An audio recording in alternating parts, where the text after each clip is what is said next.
All right, call halal Yahweh by Hashem Yahweh Shah by Hashem Rakakwadash. Double honesty, apostles and elders, a great millstone, and salutation to you brothers that's pushing this word in sincerity and truth. All right, so I'm just doing a video.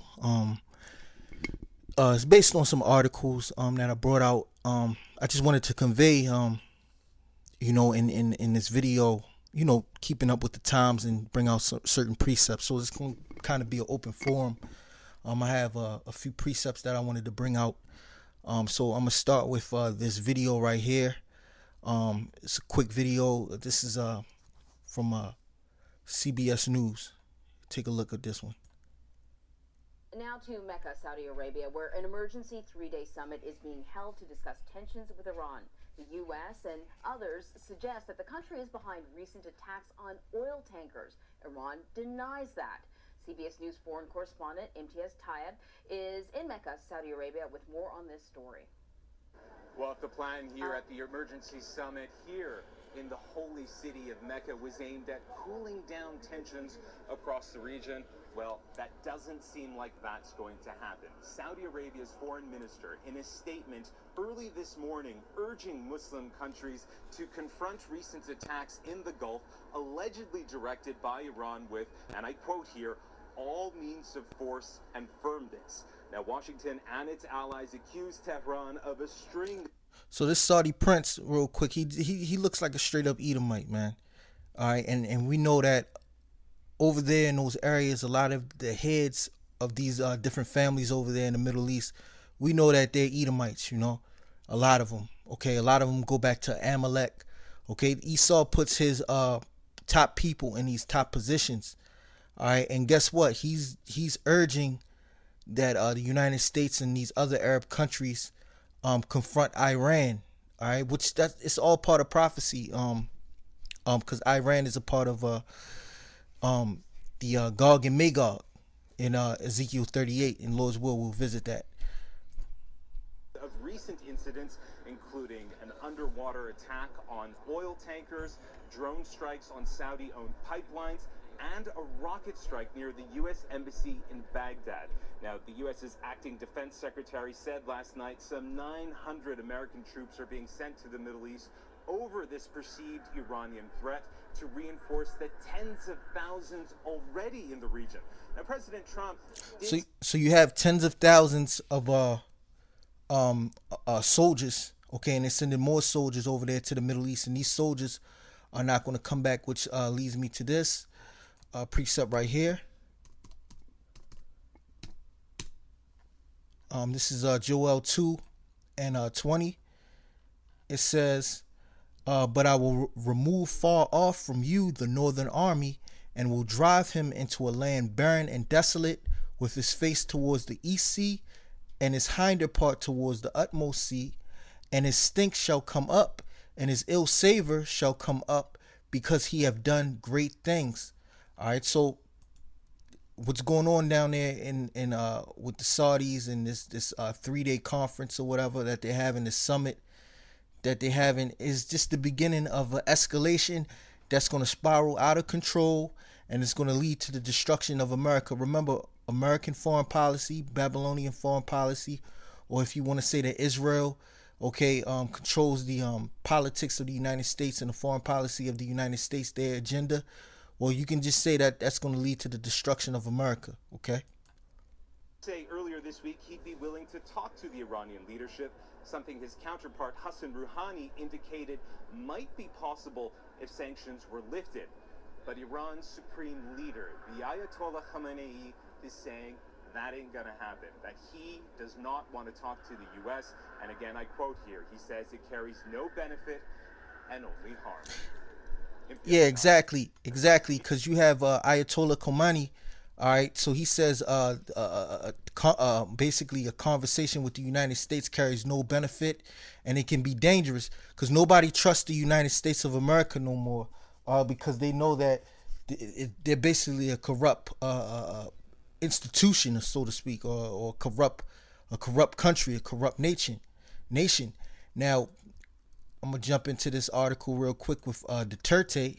Now he's a boisterous leader of Indonesia, And what he has to say, he says, U.S. has no honor.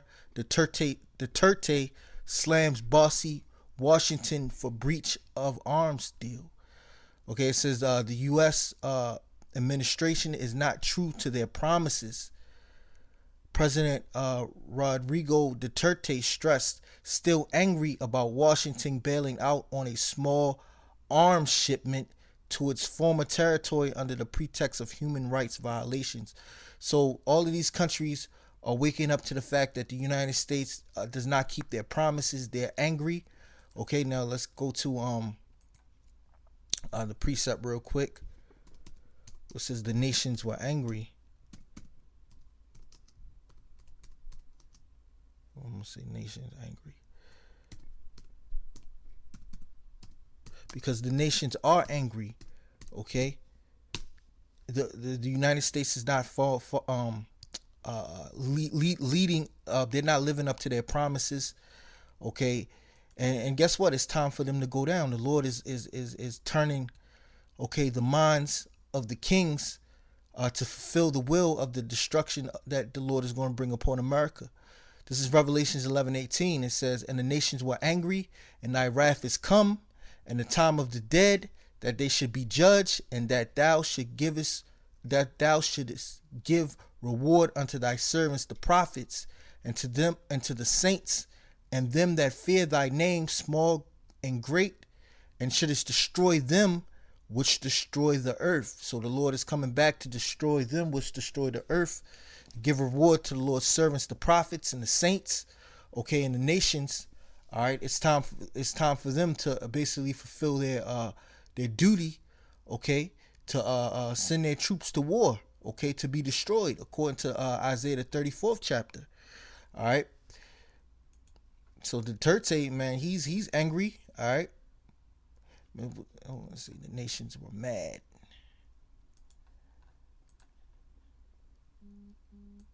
Let's see, nations.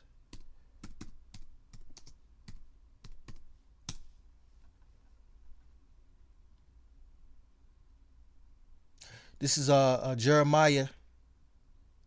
This is Jeremiah 51:7. It says, Babylon have been a golden cup in the Lord's hand that made all the earth drunken. The nations have drunken of her wine. Therefore, the nations are mad. And here's a clear example of one of the heads of state, Rodrigo Duterte, okay, being angry at Washington and their policies. Okay, Duterte personally receives weapon shipments and tours Russian destroyer. So these nations, okay, and this is an example, even though Indonesia or the Philippines, I say Indonesia is the Philippines, even though the Philippines is not mentioned in Ezekiel the 38th chapter. You see Duterte with Russian made AK-47s, and you see this Russian and you see the Russians, they're doing deals with the Russians. Philippines won't stop buying Russian arms over U.S. pressure, because you have the United States putting pressure on these different countries not to buy arms from Russia and China, okay, and basically putting sanctions and all types of to all types of pressures on these different nations, and the nations are getting angry. The nations are getting tired of that. All right. So quickly, let's go to the book of Ezekiel, the 38th chapter, because the Philippines is one example, all right, of these nations looking towards Russia and China and not looking towards the United States of America, okay, for stability, okay, because the United States is going to be unstable. What made the United States what made countries invest in the United States was the fact that they had a stable government, stable policies, a stable monetary system. And these countries right now, they're getting away from it. They're backing away from these things. Okay, so nations are going to look towards Russia and China. In particular, you're going to have a list of nations that's mentioned in Ezekiel, the 38th chapter.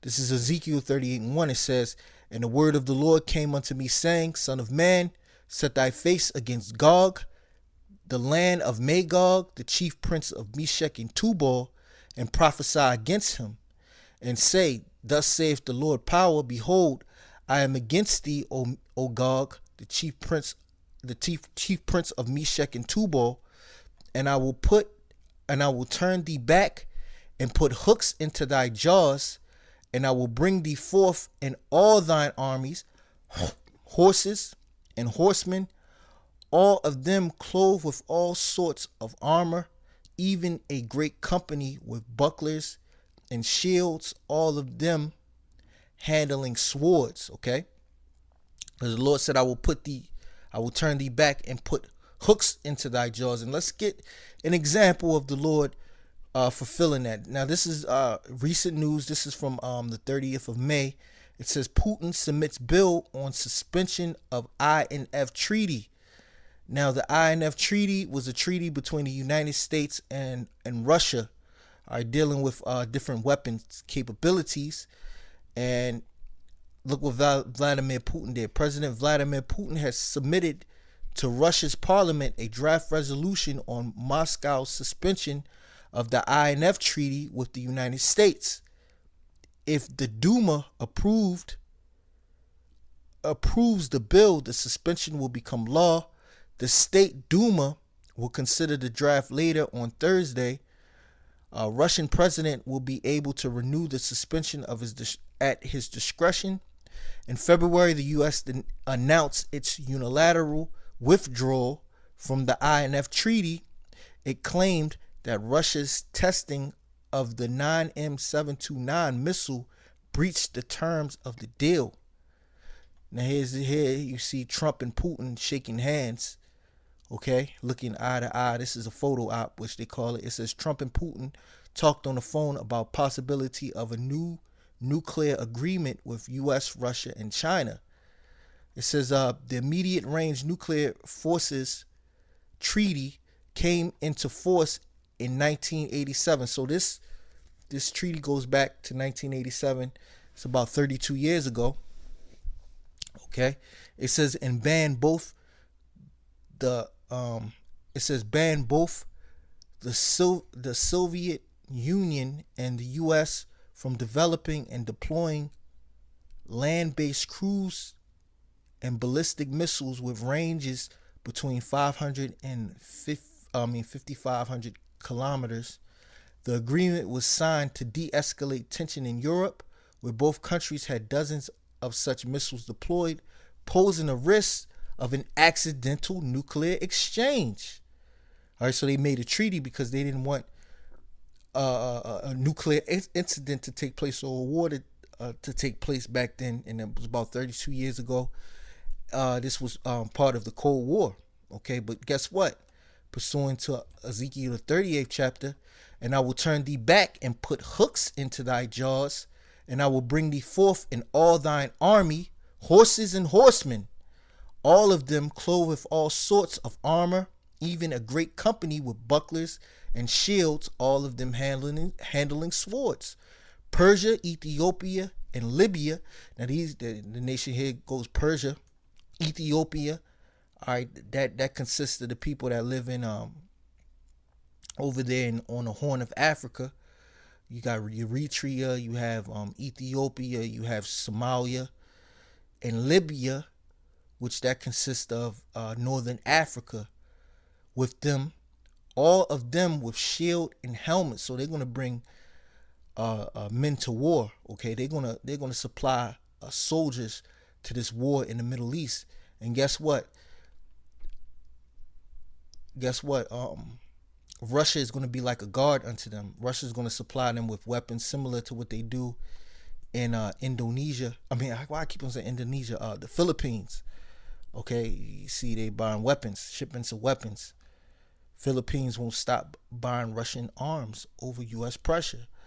And these countries, they're not bowing down to U.S. pressure, and it's making the United States lose credibility into the eyes of the world, because these nations are not cowering to the pressure that the United States can put on these countries, like the economic pressures, like putting sanctions on these different countries. These countries are not cowering anymore. They're not afraid of that anymore because they have other nations to go to.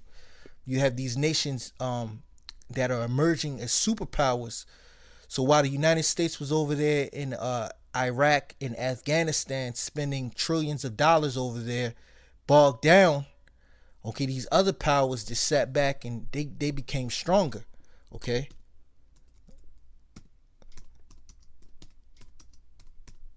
Let's go back to the book of Joel. This is Joel 3:10. It says, it started 9. It says, proclaim ye this among the Gentiles, prepare war, wake up the mighty men, let all the men of war draw near, let them come up. Okay? It says, beat your plowshares into swords and your pruning hooks into spears. Let the weak say, I am strong. See, these nations are not cowering to what the Babylonian governments and what the Israelis are pushing in the earth. Okay, you just have you're gonna find out that United States is gonna have a few allies, okay, that's gonna be willing to help them or get them into this war. But guess what? The allies that they have, like the Saudi Arabians, okay, are not gonna be able to fully help them because guess what? This war in the Middle East, okay, is gonna bring so much death and destruction that you're gonna have uprisings amongst these people over here. So even though the Saudis are calling for the United States and they're against Iran, you're going to have these different Ishmaelites. They're going to rise up against their government, okay? And they're going to be looking to kill, okay, their leaders, okay? There's going to be an uprising. Look at this wickedness right here, man. You know, that's neither here nor there. That's another video.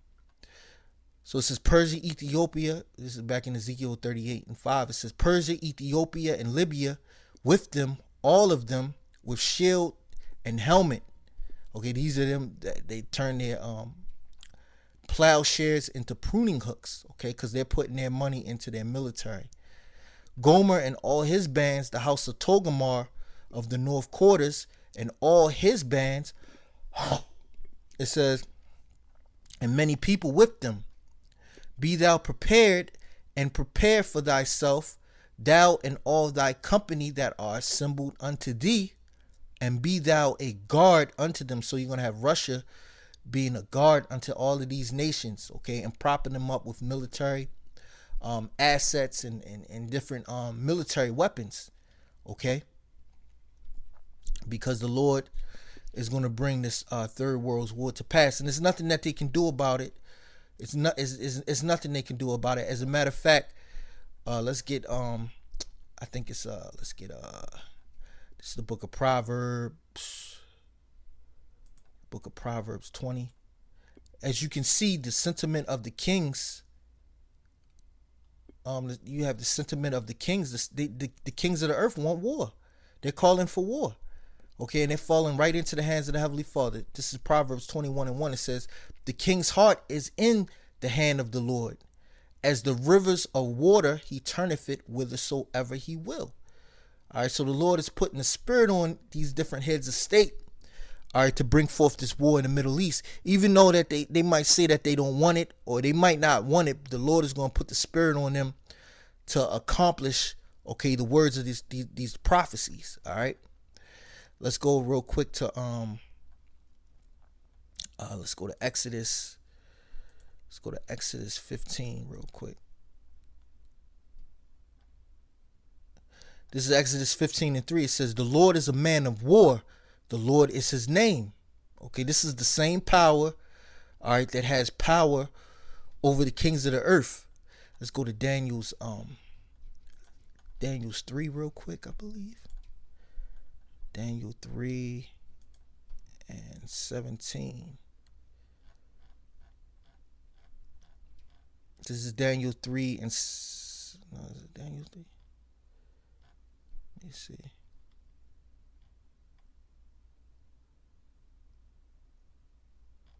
As a matter of fact, is it 2? Let me see. Is it chapter 2?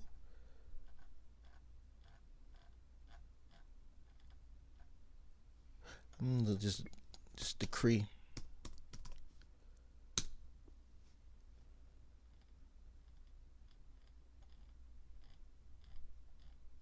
Because the Heavenly Father, he rules he rules in the kingdom of men.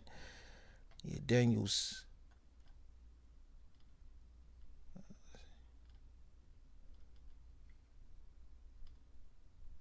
Yeah, this is 4:17. Yeah, this is Daniel's 4:17. It says, "This matter is by the decree of the watchers, and the demand by the word of the Holy One, to the intent that the living may know that the Most High ruleth in the kingdom of men, and giveth it to whomsoever he will, and setteth up over it the basis of men." Okay, so this what's going on is to show you the fact that the Heavenly Father ruleth amongst men. That's why he declared, the prophecies. He spoke of the prophecies that would take place in this time now to magnify his power. And here he has his men come out week in and week out, and they prophesy, okay, of the downfall, the destruction that's going to come. And basically we have these these articles, because we're watching. The scriptures say watch as well as pray, because now we're watching the coming, okay, of the transformation of the earth, and it's taking place by these various things that is taking place in the news, okay. And that's why we go into the scriptures to basically show forth what's about to take place, okay. I'm gonna finish in Jeremiah 51:8. It says, no, I'm gonna start at read 7 again. It says, "Babylon have been a golden cup in the Lord's hand, that made all the earth drunken. The nations have drunken of her wine." That means the democracy, her philosophies. Therefore the nations are mad, because the money is messed up. You're gonna have a major global economic slowdown, okay. And all of this fiat currency and the economies of the earth are gonna come to a standstill. You got all these trade wars now. Trump is mentioning, he's talking about putting tariffs on the Mexicans, or on the Mexican government. So all these nations are angry, okay, because they bought into the system of philosophy. And now you have Donald Trump, which Donald Trump is nothing but a puppet, but you have Donald Trump coming in, and he's messing up things. He's messing up the flow of money and all of that. This is Jeremiah 51:8. It says, "Babylon is suddenly fallen and destroyed." And that's how suddenly this country is going to fall. And it's going to fall and be destroyed. "How for her? Take balm for her pain. If so be she may be healed. We would have healed Babylon, but she is not healed. Forsake her, and let us go, every one into his own country. For her judgment reacheth unto heaven, and is lifted up even to the sky." So the Lord is going to bring forth the judgment upon Babylon, and Babylon have been a golden cup, okay, in the Lord's hands. All right. So the Most High is going to send all these troops over here into the Middle East, and they're not going to come back, okay. And these different nations, they're going to come up against America. They're going to show their anger and their hatred, all right, towards America, okay. And these basic citizens are going to become a hostage in their own country, and it's going to lead to their own destruction, okay. These average everyday citizens, common folks over here in America and Babylon the Great. All right, but with that, I want to give all praises to Yahweh, Ba'ashim Yahushua, Ba'ashim Rakakwadash. Double honors to the apostles and elders of Great Millstone, and salutations to you brothers that's pushing the word in sincerity and truth. Until the next episode, Shalom.